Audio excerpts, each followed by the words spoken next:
S, ಈ ಓಂ ಪ್ರಕಾಶ್ ಕೊಲೆ ಆದ ನಂತರ ಬಹಳಷ್ಟು ಪ್ರಶ್ನೆಗಳು ಉದ್ಭವ ಆಗ್ತಾ ಇದ್ದಾವೆ.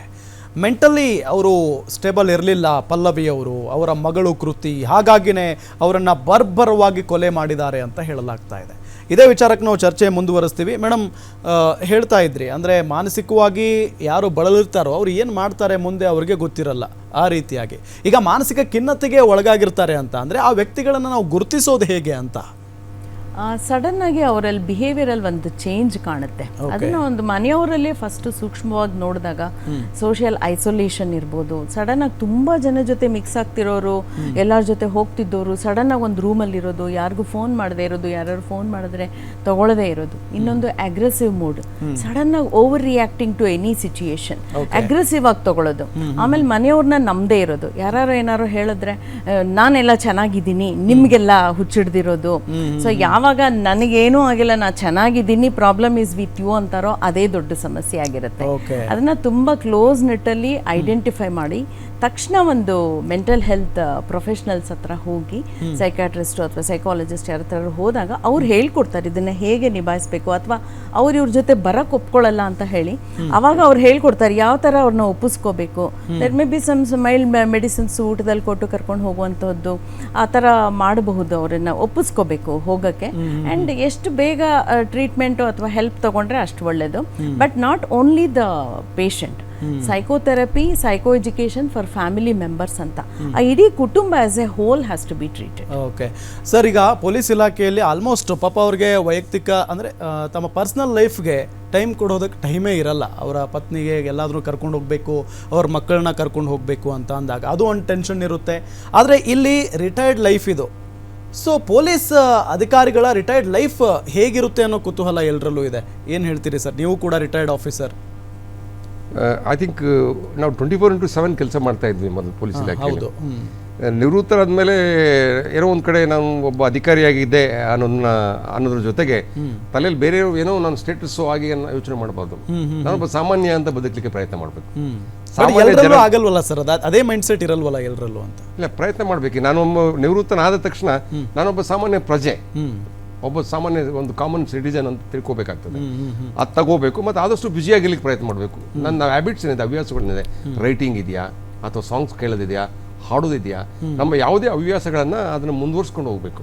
ರೈಟಿಂಗ್ ಇದ್ದರೆ ರೈಟಿಂಗ್, ಅದು ನ್ಯೂಸ್ ಪೇಪರ್ ಡೈಲಿ ಓದ್ತಕ್ಕಂಥದ್ದು, ಅದ್ರ ಜೊತೆಗೆ ಟಿವಿ ಮಾಧ್ಯಮಗಳಲ್ಲಿ ಕೆಲವು ಪ್ರೋಗ್ರಾಮ್ಸ್ಗಳು, ಸಾಂಸ್ಕೃತಿಕ ಕಾರ್ಯಕ್ರಮ ಇರ್ಬೋದು, ಬೇರೆ ಬೇರೆ ಕಾರ್ಯಕ್ರಮಗಳನ್ನ ನೋಡ್ಬೋದು, ಅಥವಾ ನ್ಯೂಸ್ ನೋಡ್ಬೋದು, ಒಂದು ಎರಡು ಪೇಪರ್ ಮನೆ ನ್ಯೂಸ್ ಪೇಪರ್, ಅದು ಆದಷ್ಟು ಬ್ಯುಸಿಯಾಗಿರ್ಲಿಕ್ಕೆ ಪ್ರಯತ್ನ ಮಾಡಬೇಕು.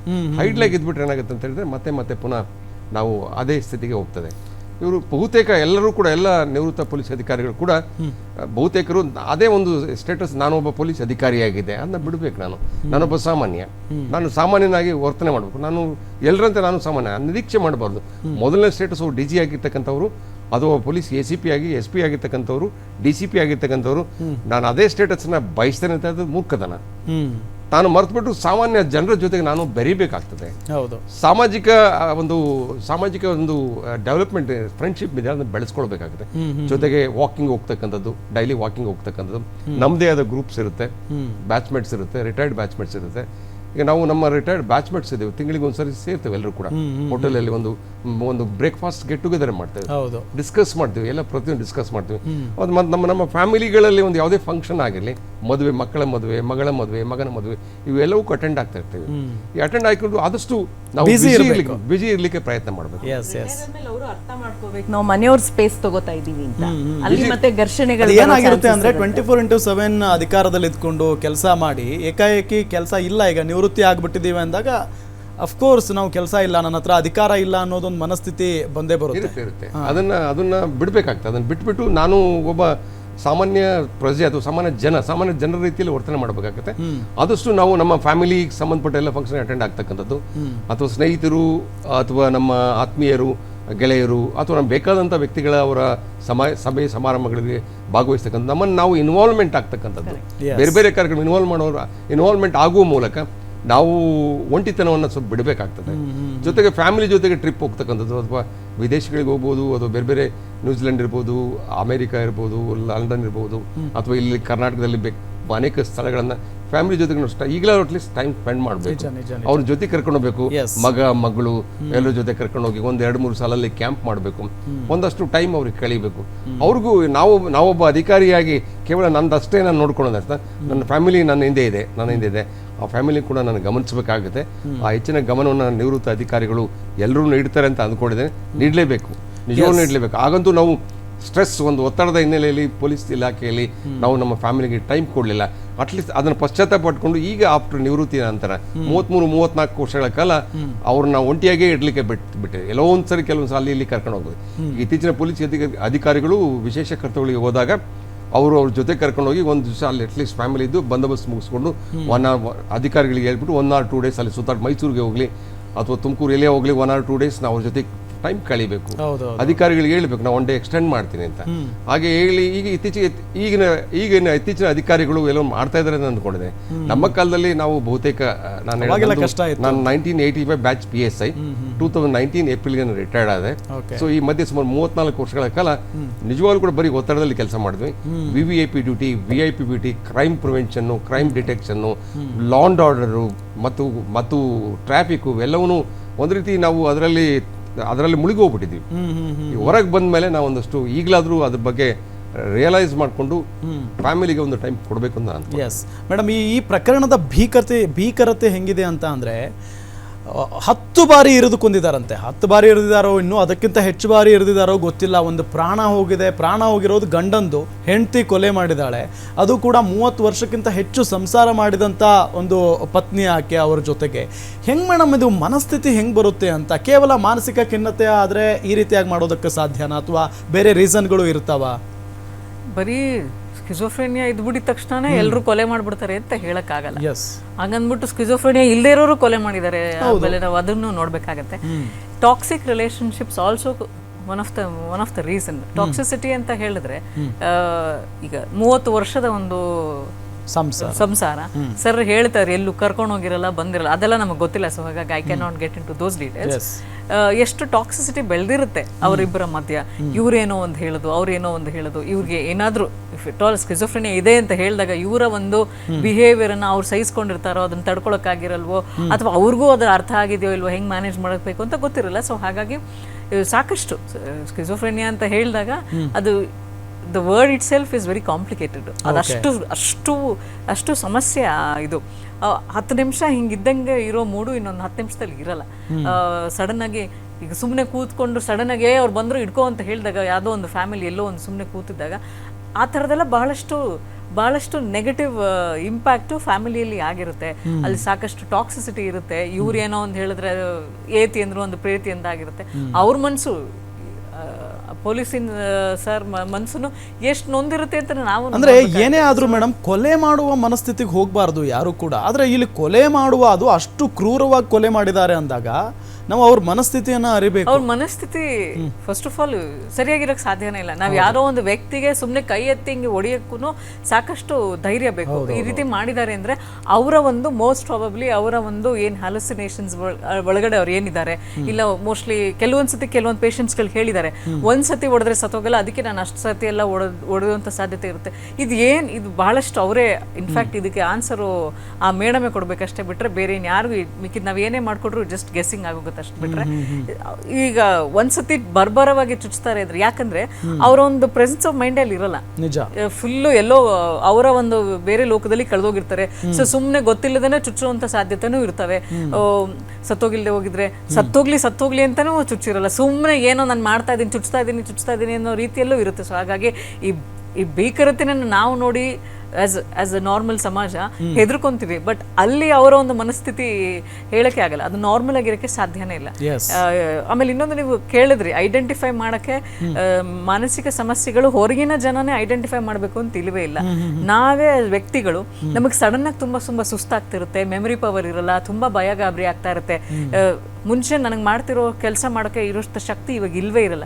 ಇವೆಲ್ಲವೂ science of stress and depression ಆಗಿರೋ ಸಾಧ್ಯತೆ ಇರ್ತವೆ. ನಾನು ಈ ಒಂದು ವಾಹಿನಿ ಮೂಲಕ ಎಲ್ಲರಿಗೂ ಹೇಳೋದಿಷ್ಟೇ, ಇತ್ತೀಚಿನ ದಿನಗಳಲ್ಲಿ ನಿಮಗೇನಾದ್ರು ತುಂಬಾನೇ ಜಾಸ್ತಿ ಸುಸ್ತಾಗ್ತಿದೆ ಅಂತ ಹೇಳಿದ್ರೆ, ಸ್ವಲ್ಪ ಕೆಲಸ ಮಾಡಿದ್ರು ಸುಸ್ತಾಗ್ತಿದೆ, ಅದಾದ ನಂತರ ಮೆಮರಿಯಲ್ಲಿ ಪ್ರಾಬ್ಲಮ್ ಆಗಿದೆ, ಕಾನ್ಸಂಟ್ರೇಷನ್ ಅಲ್ಲಿ ಪ್ರಾಬ್ಲಮ್ ಆಗಿದೆ, ಯಾರು ಮಾತಾಡ್ಸಿದ್ರೆ ಕೆಲವು ನೋಡ್ಬೇಕು ಮೈ ಮೇಲೆ ಬರ್ತಾರೆ ಹೊಡಿಯಕ್ಕೆ, ಏಯ್ ನೀನೇನ್ ಹಿಂಗೆ ಹೇಳೋದು, ನೀನೇನ್ ಮಾತಾಡೋದು ಅನ್ನೋ ರೀತಿಯಲ್ಲಿ ನಿಮ್ಮಲ್ಲೇ ಈ ತರದ ಒಂದು ಚಿಕ್ಕ ಚಿಕ್ಕ ವಿಚಾರನೂ ಹ್ಯಾಂಡಲ್ ಮಾಡಕ್ ಆಗ್ತಾ ಇಲ್ಲ ಅಂತ ಹೇಳಿದ್ರೆ somewhere you are only stressed out and depressed. So ಅದನ್ನ ನಾವೇ ಐಡೆಂಟಿಫೈ ಮಾಡ್ಕೊಳ್ಳೋಣ. ಅದು ಇನ್ನೊಬ್ರು ಹೇಳಿದ್ರೆ ಸಿಟ್ಟು ಬರೋದ್ರ ಬದಲು ನಾವು ಐಡೆಂಟಿಫೈ ಮಾಡ್ಕೊಂಡ್ರೆ self identification is even more better. Yes yes madam, ಈ ಪ್ರಕರಣಕ್ಕೆ ಸಂಬಂಧಪಟ್ಟಂತೆ ಬರೋದಾದ್ರೆ ಅವರು ಮೆಂಟಲಿ ಸರಿ ಇರಲಿಲ್ಲ ಪಲ್ಲವಿ ಅವರು, ಅವರ ಮಗಳು ಕೃತಿ ಅಂತಾನೆ ಹೇಳಲಾಗ್ತಾ ಇದೆ. ಇಂಥ ಸಂದರ್ಭದಲ್ಲಿ ಅವ್ರ ಜೊತೆಗೆ ಯಾವ ರೀತಿಯಾಗಿ ವರ್ತನೆ ಮಾಡಬೇಕಾಗಿತ್ತು ಆ ರೀತಿಯಾಗಿ ಇವರು ವರ್ತನೆ ಮಾಡಿಲ್ಲ ಅನ್ನೋದು ಗೊತ್ತಾಗುತ್ತೆ. ಜೊತೆಗೆ ಅವ್ರನ್ನ ಸಮಾಧಾನದಿಂದ ಅವ್ರನ್ನ ಭಾಳ ಪ್ರೀತಿಯಿಂದ ನೋಡ್ಕೋಬೇಕಾಗಿತ್ತು. ಆದರೆ ಇಲ್ಲಿ ನೋಡ್ಕೊಂಡಿಲ್ಲ, ಹಾಗಾಗಿನೇ ಈ ರೀತಿಯಾಗಿ ಆಗಿದೆ ಅಂತ ಹೇಳಲಾಗ್ತಾ ಇದೆ. ಒಟ್ಟಾರೆಯಾಗಿ ಯಾರೇ ಮಾನಸಿಕವಾಗಿ ಖಿನ್ನತೆಯಿಂದ ಬಳಲ್ತಾ ಇದ್ರು ಕೂಡ ಅವರ ಜೊತೆಗೆ ಕುಟುಂಬಸ್ಥರ ವರ್ತನೆ ಯಾವ ರೀತಿಯಾಗಿರಬೇಕು ಅಂತ. ಇದು ಈ ಒಂದು ಘಟನೆ ನಡೆದಿರೋದ್ರಿಂದ ನಮ್ಗೆ ಈ ಘಟನೆ ಸುತ್ತ ನಾವು ಮಾತಾಡ್ತಾ ಇದ್ದೀವಿ ಅಷ್ಟೇ. ಬಟ್ ಇದು ಎಷ್ಟು ಆಳವಾಗಿತ್ತು, ಈ was there a relationship discord ತುಂಬಾ ಮುಂಚೆಯಿಂದನೂ ಅಥವಾ ಮದುವೆ ಆದಾಗಿಂದನೂ ಒಂದು ಒಳ್ಳೊಳ್ಳೆ ಪೊಸಿಷನ್ಸ್ ಅಲ್ಲಿ ಇರೋದ ಮುಚ್ಚಾಕೊಂಡು ಬಂದ್ಬಿಟ್ರ, ಪೆಂಟ್ ಆಫ್ ಫ್ರಸ್ಟ್ರೇಷನ್ಸ್ ಇತ್ತಾ, is it N emotional distress for both of them, ಅಲ್ಲಿ ಹೀಟೆಡ್ ಆರ್ಗ್ಯುಮೆಂಟ್ಸ್ ಏನ್ ನಡೀತು, ಈ ಘಟನೆ ನಡೆಯಕ್ಕೆ ಮುಂಚೆ ಏನ್ ನಡೆದಿದೆ ಅಂತ ಗೊತ್ತಿಲ್ಲ. ಸೊ ಅದಕ್ಕೆ ಸಾಕ್ಷಿಗಳಿಲ್ಲ. ಸೊ ಏನ್ ನಡೀತು, or it may not be an intentional murder. ಮಾಡಬೇಕು ಅನ್ನೋ ಮನಸ್ಥಿತಿ ಬಂದವ್ರಿಗೆ ಎಷ್ಟು 1-2 minutes ಅಲ್ಲಿ ಬೇಕಾದ್ರೂ ರೆಡಿ ಆಗ್ಬಿಡ್ತಾರೆ ಏನ್ ಮಾಡ್ಬೇಕು ಅಂತ. ಅದ್ರ ಜೊತೆಗೆ ಅವರು ಸ್ವಲ್ಪ ನೆಗೆಟಿವ್ ವಿಡಿಯೋಸ್, ಇವಾಗ ನಿಹಿಲಿಸಮ್ ಅಂತೀವಿ, that is becoming very popular among youths. ಅದೇನೋ ನೆಗೆಟಿವ್ ವಿಡಿಯೋಸೇ ನೋಡಿ ಅದೇನಾರೋ ಮನ್ಸಿಗೆ ಬಂದಂಗೆ ನನ್ಗೆ ಯಾರೋ ಬರಲಿ ನನ್ನ ಮುಟ್ಟಕ್ಕೆ, apart from what psychological problem she has, ನಾನು ಹಿಂಗೆ ಸಾಯಿಸ್ಬಿಡ್ತೀನಿ ಹಂಗೆ ಸಾಯಿಸ್ಬಿಡ್ತೀನಿ ಸುಮ್ಮನೆ ಮನಸ್ಸಲ್ಲೇ ಅನ್ಕೊಂಡ್ರು ಕೂಡ ಕೊನೆಗೆ ಸಿಚುಯೇಷನ್ ಬಂದಾಗ ತಲೆ ಹಂಗೆ ಓಡಿರಬಹುದಾ ಏನು ಅಂತ ಹೇಳಕ್ಕಾಗಲ್ಲ. ಇದೆಲ್ಲವುದು ನಾವು ಬಹುದಾ ಹೌದಾ ಇರ್ಬೋದಾ ಅಂತಾನೆ ಅನ್ಕೋಬೇಕಾಗುತ್ತೆ. ಬಹಳ ಗಂಭೀರವಾಗಿ ಆಲೋಚನೆ ಮಾಡ್ಬೇಕಂತ ವಿಷಯ. ಒಂದು ಬ್ರೂಟಲ್ ಮರ್ಡರ್, ಬರ್ಬರ ಹತ್ಯೆ. ಈ ಬರ್ಬರ ಹತ್ಯೆಯಿಂದ ಅಷ್ಟೊಂದು ಆ ಮಹಿಳೆಗೆ, ಅಂದ್ರೆ ಮೃತ ಓಂ ಪ್ರಕಾಶ್ ಅವರ ಹೆಂಡತಿ ಪಲ್ಲವಿಗೆ ಆವೇಶ ಮತ್ತು ಆಕ್ರೋಶ ಬೆಳಲಿಕ್ಕೆ ಅವರ ಮನಸ್ಥಿತಿ ಯಾವ ರೀತಿ ಕಾರಣ ಆಗಿರ್ಬೋದು ಅನ್ನೋದು ನೀವು ಹೇಳ್ಬೇಕಾಗುತ್ತೆ. ಹೌದು, ಒಂದು ಅದೇ ಹೇಳಿದ್ದು, ತುಂಬಾ ಲಾಂಗ್ ಟರ್ಮ್ ಫ್ರಸ್ಟ್ರೇಷನ್ ಇತ್ತ, ರಿಲೇಶನ್ಶಿಪ್ ಅಲ್ಲಿ ತುಂಬಾ ಫ್ರಸ್ಟ್ರೇಷನ್ ಇತ್ತ, ಸ್ಟ್ರೈನ್ಡ್ ರಿಲೇಶನ್ಶಿಪ್ ಇತ್ತ, ಮುಚ್ಚಾಕೊಂಡು ಬದುಕಿದ್ರೆ. ನಾನು ಎಲ್ಲೋ ಒಂದ್ ಕಡೆ ಓದಿದಾಗ ಹಿಂದೆ ಒಂದಿನ ಇವರೇ ಆಚೆ ಹಾಕಿ ನಾನು ಗನ್ನಲ್ಲಿ ಶೌಟ್ ಮಾಡ್ತೀನಿ ಅಂತ ಹೇಳಿದ್ರಂತೆ. ಆ ಟೈಮಲ್ಲಿ ಅವ್ರ ಗನ್ನ ಸೀಸ್ ಮಾಡ್ಬೋದಿತ್ತು, ಅವಾಗ ಈಕೆಗೆ ಭಯ ಕಮ್ಮಿ ಆಗ್ತಿತ್ತು ಏನೋ. ಸೊ ಅವ್ರಿಗೆ ಅದು ಒಂದಿರುತ್ತೆ, ಅವರ ರೋಗ ಅವರು ಡಾಕ್ಟರ್ ಹೇಳ್ದಂಗೆ ಆ ರೋಗ ಆಲ್ರೆಡಿ ಇರೋರ್ಗೆ ಮನೇಲಿ ಸಾಯಿಸ್ತಾರೋ ನಾನೇ ಅವನ್ನ ಮುಗಿಸ್ಬಿಡೋಣ ಅದಕ್ಕೆ ಮುಂಚೆ ಆತರ ಭಾವನೆ ಬಂದಿದೆ. ನೋಡಿ, ಎಷ್ಟೋ ವಾಟ್ಸಪ್ ಗ್ರೂಪ್ಗಳಲ್ಲಿ, ಪೊಲೀಸ್ ಇಲಾಖೆಯ ಎಷ್ಟೋ ವಾಟ್ಸಪ್ ಗ್ರೂಪ್ಗಳಲ್ಲಿ ಪಲ್ಲವಿ ಅವರು ಮೆಸೇಜ್ ಹಾಕಿದ್ದಾರೆ, ಸಾಕಷ್ಟು ಮೆಸೇಜಸ್ ಅನ್ನ. ನನ್ನನ್ನ ಇವರು ಕೊಲ್ತಾರೆ ಅಂತ ಹೇಳ್ತಿದ್ದಾರೆ, ಅಂದ್ರೆ ಕೊಲೆ ಬೆದರಿಕೆ ನನಗೆ ಹಾಕ್ತಾ ಇದ್ದಾರೆ, ಇವ್ರ ಬಳಿ ಗನ್ ಇದೆ, ಇನ್ನೇನೇನೋ ಬೇರೆ ಕೆಲಸ ಮಾಡ್ತಾ ಇದ್ದಾರೆ, ಅದೆಲ್ಲದ್ರ ಬಗ್ಗೆ ತನಿಖೆ ಆಗಬೇಕು, NIA ಗೆ ಒಪ್ಪಿಸ್ಬೇಕು ಅಂತೆಲ್ಲ ಮೆಸೇಜಸ್ ಅನ್ನು ಹಾಕಿದ್ದಾರೆ. ಇಷ್ಟು ಧೈರ್ಯ ಮಾಡೋದಕ್ಕೆ ಸಾಧ್ಯನಾ ಸರ್? ಏನು ಇಲ್ಲದೆ, ಅಂದರೆ ಅವರು ಮೆಂಟಲಿ ಫಿಟ್ ಇಲ್ಲ ಅಥವಾ ಮಾನಸಿಕವಾಗಿ ಸ್ಥಿಮಿತ ಕಳ್ಕೊಂಡಿದ್ದಾರೆ ಅಂದರೂ ಕೂಡ ಇಷ್ಟೆಲ್ಲ ಮೆಸೇಜಸನ್ನು ಹಾಕೋದಕ್ಕೆ ಸಾಧ್ಯನಾ ಅಂತ? ಮನೋರೋಗಿ ಅವ್ರು ಮೆಸೇಜ್ ಕೊಟ್ಟಿರ್ತಕ್ಕಂಥ ಎಲ್ಲ ಮೆಸೇಜು ಕೂಡ ಅದು ಸರಿ ಇಲ್ಲ ಅಂತ ನಾವು ಡಿಸಿಷನ್ ತೊಗೊಳ್ಲಿಕ್ಕೆ ಸಾಧ್ಯ ಇಲ್ಲ. ಹೌದು, ಆ ಆ್ಯಂಗಲಲ್ಲಿ ಒಬ್ಬ ಪೊಲೀಸ್ ಅಧಿಕಾರಿ, ನನಗಾಗಲೇ ಹೇಳಿದೆ, team of police officers investigation ಮಾಡಬೇಕು ಅಂತ. ಅವಳು ಆ ಲೇಡಿ ಏನು ಹೇಳಿದಾಳೆ ಅವುಗಳೆಲ್ಲವನ್ನೂ ಕೂಡ ಎಲ್ಲ ಆ್ಯಂಗಲಲ್ಲೂ ಕೂಡ ತನಿಖೆಯನ್ನು ಮಾಡಬೇಕು. ಬಹುತೇಕ ಮನೋರೋಗಿ ಇರ್ಬೋದು, ಇಲ್ಲ ಅಂತ ಹೇಳಲಿಕ್ಕೆ ಆಗಲ್ಲ. ಅದರಲ್ಲಿ ಕೆಲವೊಂದು ಅಂಶಗಳ ಬಗ್ಗೆ ನಾವು ನೋಡಬೇಕಾಗುತ್ತೆ. ಅವ್ರ ವೆಪನ್ ಇತ್ತು, ಇನ್ನೊಂದೇನತ್ತೆ ಎಲ್ಲ ಹೇಳಿ ಸುಮಾರು ಏನು ಬೇರೆ ಬೇರೆ ಹೇಳಿದಾಳೆ. ಇದೆಯೋ ಇಲ್ಲವೋ ಅಂತಕ್ಕಂಥದ್ದು ಆ ಕೊಟ್ಟಂಥ ಸ್ಟೇಟ್ಮೆಂಟ್ ಏನಿದೆ ಅದು ಕನ್ಫೆಷನ್ ಸ್ಟೇಟ್ಮೆಂಟ್ ಇರ್ಬೋದು. ಆ ಕನ್ಫೆಷನ್ ಸ್ಟೇಟ್ಮೆಂಟ್ನ ಅನಲೈಸಿಸ್ ಮಾಡಬೇಕಾದ್ದು ತನಿಖೆಯ ಒಂದು ಪೊಲೀಸ್ ಅಧಿಕಾರಿಗಳ ಟೀಮ್ ತಂಡ ಅದನ್ನ ಮಾಡಬೇಕಾಗುತ್ತೆ. ನೆಗ್ಲೆಕ್ಟ್ ಮಾಡಂಗಿಲ್ಲ. ಅವರೆಲ್ಲೂ ಕೂಡ ಪೊಲೀಸ್ ಅಧಿಕಾರಿಗಳು ಅವ್ರನ್ನ ಏನೆಲ್ಲ ಆಗಿದೆ, ಅವ್ರು ಏನು ಹೇಳಿದೆ ಸ್ಟೇಟ್ಮೆಂಟ್, ಪ್ರತಿಯೊಂದು ಇಂಚು ಪ್ರತಿಯೊಂದು ವರ್ಡನ್ನು ಕೂಡ ಅನಲೈಸ್ ಮಾಡಿಬಿಟ್ಟು ಅದರ ಒಂದು ಅಂತಿಮ ಒಂದು ಇದಕ್ಕೆ ಬರಬೇಕಾಗುತ್ತೆ. ಏನಾಗಿರ್ಬಹುದು ಅಂತ ಇದು ಬರಬೇಕಾಗ್ತದೆ. ನೆಗ್ಲೆಕ್ಟ್ ಮಾಡಂಗಿಲ್ಲ. ಅವ್ರು ಹೇಳಿದೆ, ನಾನು ಆಗ ಮಾಡಿದೆ ಈಗ ಮಾಡಿದೆ, ಸುಮಾರು ವಿಷಯಗಳನ್ನ ಹೇಳಿದ್ದಾರೆ. ಅವಳು ಮನೋರೋಗಿ ಅಂದ ತಕ್ಷಣ ಅದನ್ನೆಲ್ಲ ತನಿಖೆ ಮಾಡಬಾರ್ದು ಅಂತೇನಿಲ್ಲ, ತನಿಖೆ ಮಾಡಲೇಬೇಕಾಗುತ್ತೆ. ಅಂದ ತಕ್ಷಣ ಈ ತರ ವ್ಯತಿರಿಕ್ತ ಕೆಲಸ ಆಗಿದೆ ಅಂದ ತಕ್ಷಣ ಅವ್ರ ಮೆದುಳು ಕೆಲಸ ಮಾಡ್ತಿಲ್ಲ ಅಂತಿಲ್ಲ, ಎಲ್ಲ ಚೆನ್ನಾಗಿ. ಅಂದ್ರೆ ಅವರ ಒಂದು ಆಲೋಚನೆ ಶಕ್ತಿ ನಮ್ಮ ಇಮ್ಯಾಜಿನೇಷನ್ ಇರಲ್ಲ. ಈಗ ನಾರ್ಮಲ್ ವ್ಯಕ್ತಿ ಎರಡು ಥರದ ಒಂದು ರಿಯಾಕ್ಷನ್ ಇರುತ್ತೆ. ಒಂದು ವ್ಯಕ್ತಿಗೆ ಡಿಪ್ರೆಷನ್ ಆದಾಗ ಎಲ್ಲವನ್ನೂ ಮರ್ತುಬಿಟ್ಟು ಸುಮ್ಮನೆ ಕೂರುವಂಥವ್ರು ಇರ್ತಾರೆ. ಇನ್ನು ಕೆಲವರು ನಾನು ಆ ರೀತಿ ಮಾಡ್ತೀನಿ, ಈ ರೀತಿ ಮಾಡ್ತೀನಿ, ಈ ಥರ. ಈಗ ಅವರು ಯಾರಿಗೋ ವಹಿಸ್ಕೊಡಿ ಈ ಕೇಸನ್ನು, ಅದೆಲ್ಲ ಅವ್ರು ಮಾತಾಡ್ತಾರೆ ಇದ್ರೆ ಏನು ಗೊತ್ತಿಲ್ಲದೆ ಏನು ಮಾತಾಡ್ಲಿಕ್ಕೆ ಸಾಧ್ಯ ಇಲ್ಲ. ಸೊ ಎಲ್ಲವೂ ಸೊ ಹಾಗಾಗಿ ಕೊಲೆ ಮಾಡಿರೋದು ಸತ್ಯ, ಅದಕ್ಕೆ ಟ್ರೀಟ್ಮೆಂಟ್ ಜೊತೆಗೆ ಪನಿಷ್ಮೆಂಟ್ ಆಗೋದು ವೆರಿ ವೆರಿ ಇಂಪಾರ್ಟೆಂಟ್. ಇಲ್ಲ ಅಂದ್ರೆ ಇದು ನೋಡೋರು ರೆಗ್ಯುಲರ್ ಆಗಿ ಅದನ್ನ ಜಸ್ಟ್ ಕ್ಯಾಶುಯಲ್ ಆಗಿ ತಗೊಂಡ್ಬಿಡ್ತಾರೆ. This is a message which we have to give to the society. ಮಾನಸಿಕ ಸಮಸ್ಯೆ ಇತ್ತಂತೆ ಕೊಲೆ ಮಾಡ್ಬಿಟ್ರಂತೆ ಅಂದ್ಬಿಟ್ಟು ಬಿಟ್ಬಿಡಕ್ಕಾಗಲ್ಲ. ಮಾನಸಿಕ ಸಮಸ್ಯೆ ಇತ್ತು, ಅದಕ್ಕೆ ಟ್ರೀಟ್ಮೆಂಟ್ ಹಾಕ್ಸ್ಕೊಳ್ಳೋಕೆ ಮುಂಚೆ ಪನಿಷ್ಮೆಂಟ್ ಆದಾಗ ಅವ್ರು ಟ್ರೀಟ್ಮೆಂಟ್ ಮಾಡಿಸ್ಕೊಂಡಿದ್ದಾರೆ, ಆಮೇಲೆ ಸರಿ ಹೋದ್ರಂತೆ ಅನ್ನೋದನ್ನು ಮೆಸೇಜು ನಮ್ಮ ಸಮಾಜಕ್ಕೆ ಹೋಗ್ಲೇಬೇಕು. ಇಲ್ಲಾಂದ್ರೆ ಬೇರೆಯವರೆಲ್ಲ will take it for granted. Yes sir, yes. General exception ತಗೊಳ್ತಾರೆ. ಅಂದ್ರೆ ನಾನು ಮನೋರೋಗಿ ಆಗಿದ್ದು ಅಂತ ಅದನ್ನ ತಗೊಂಡು ಎಲ್ಲರೂ ಸಮಾಜ ಎಲ್ಲರೂ ಅದೇ ರೀತಿ ಮಾಡ್ತಾರೆ. ಅದಾಗೋದಿಲ್ಲ. ಇದಕ್ಕೆ ಒಂದು ಎಂಡ್ ಆಗ್ಬೇಕು ಅಂತ ಹೇಳಿದ್ರೆ ಆ ಜನರಲ್ ಎಕ್ಸೆಪ್ಷನ್ ಇದು ಬರುತ್ತೆ ಅನ್ನೋದಕ್ಕೆ ಮೊದಲು ಅವರ ವೈದ್ಯಕೀಯ ತಪಾಸಣೆ ಜೊತೆಗೆ ಅವರ ಕೊಡುವಂತ ಸ್ಟೇಟ್ಮೆಂಟ್ನ ಎಲ್ಲ ಆಂಗಲ್ ಅಲ್ಲಿ ಕೂಡ ನಾವು ಅನಲೈಸ್